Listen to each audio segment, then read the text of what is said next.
All right, let's jump right in. We're going to dig into something really weird happening in the world of uranium.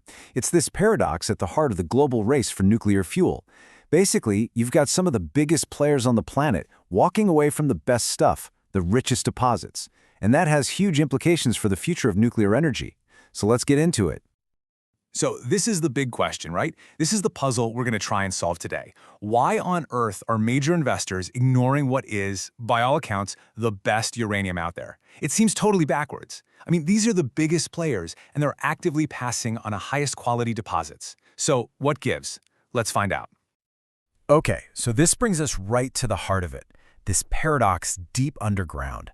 Seriously, when you first look at it, the investment choices being made they don't add up. It feels like a total contradiction, but one that has massive consequences for where we get our energy. And here's where it gets really specific, and frankly, a little weird. We're seeing this major shift. You have Chinese investors who for years were just buying up uranium like there was no tomorrow, and now they're pivoting.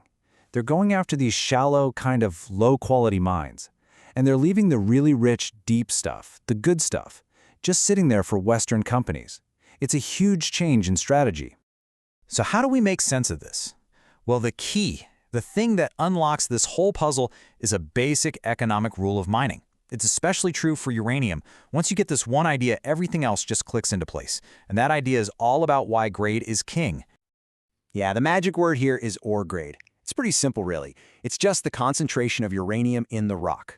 And you know what? The gold panning analogy here is spot on. Are you sifting through mountains of dirt just to find a few tiny flakes? That's low grade. Or do you find one single, massive nugget?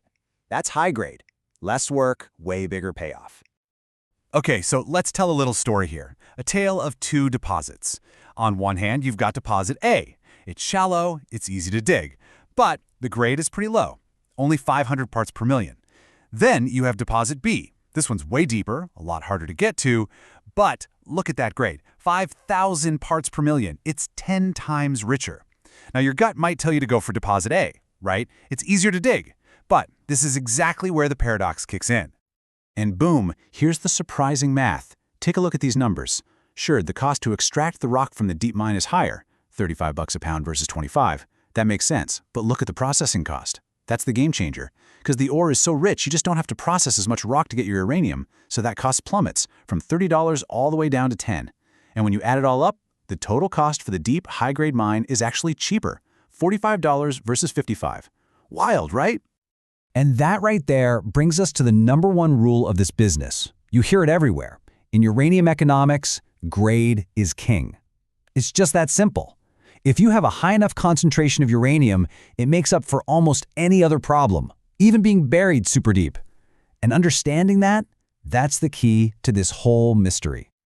Okay, so if the math is so obvious, why is China deliberately choosing the more expensive, less profitable option? This is where we get into their strategy. It's not that they don't get the economics, it's that they're playing a completely different game with a different set of rules. You got to look back to understand what's happening now. For a long, long time, China was on a mission. Their strategy was basically uranium at any cost. They needed to fuel this absolutely massive expansion of their nuclear power program, one of the biggest the world has ever seen. So they were out there buying up mines and stakes and projects everywhere. Africa, Canada, you name it. But now, the game has changed. There are basically four big reasons for this pivot. First, they've actually found a lot of uranium in their own backyard. Second, they've gotten really good at this mining technique called ISR, or in situ recovery. It's kind of like fracking for uranium. You pump a liquid down, dissolve the metal, and pump it back up. It's cheap, it's fast, but it only works in specific, shallow deposits. Third, now that they have a good stockpile, they don't have to be so desperate. They can be a bit more picky. And finally, and this is a big one, they just don't have the deep, complex underground mining expertise that a lot of Western companies have spent decades perfecting. So they're choosing what they know, speed and simplicity, not necessarily the highest quality. So China's new strategy, it creates this huge opening. Now that we've kind of solved the puzzle of why they're doing this, we can see the incredible opportunity it leaves behind for everyone else. It's a real strategic opening for the West. Let's make this real. A perfect case study is the Dasa project in Niger. This thing is the poster child for what we're talking about. It's deep underground, it's incredibly high grade, it's a world-class deposit. And it's exactly the kind of thing that China is now looking right past. So just how good are we talking? The average grade at Dasa is a whopping 5,267 parts per million. I mean, to put that in perspective, that is an absolutely elite, top-tier grade. It's right up there with the best deposits anywhere on the planet, outside of Canada's famous Athabasca Basin. We're not talking good, we're talking about the mining equivalent of a gusher. And what does a grade like that get you? Pure profitability. Look at this number, a 57% projected after-tax internal rate of return, or IRR. Now, all IRR really means is how profitable a project is and how fast you get your money back. And let me tell you, 57%, that's not just good, it's an absolutely stellar, jaw-dropping number for a big mining project. It screams that this thing is going to be a cash cow and pay for itself in no time. And here's the other side of that profitability coin. The net present value is projected to be $917 million. That's basically the total value this project is expected to generate over its entire life in today's money. So let's be crystal clear. By being willing to go deep, this one project is on track to create almost $1 billion in value.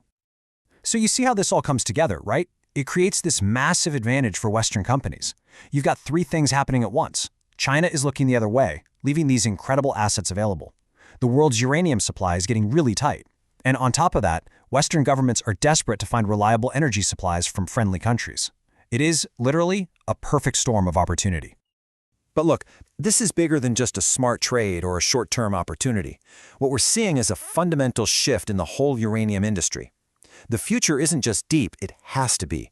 Going deep isn't just a good idea anymore. It's becoming an absolute necessity.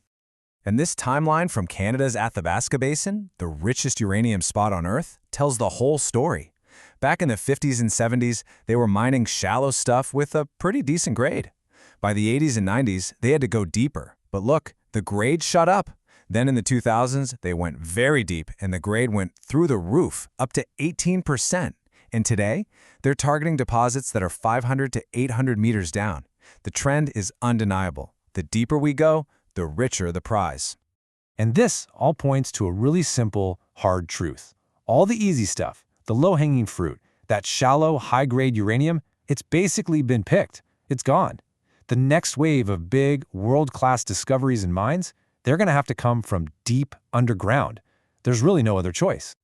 And this isn't some far-off theoretical issue. Look at this chart. This is the supply gap that is staring us in the face. Demand for uranium is skyrocketing as the world turns back to nuclear for clean energy.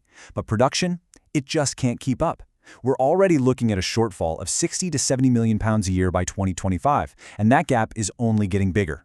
We need new mines, and we need them soon. So you see, this goes way beyond a clever investment thesis. It's a strategic imperative. If we're really serious about having a carbon-free energy future, and nuclear power is a huge part of that, then we absolutely have to get serious about securing the fuel for it. We need to lock in that supply for the next 50 years. Which brings us full circle, right back to the beginning. The depth paradox is totally real. It seems backwards, but it's true. Going deeper often means you're actually going into superior economics.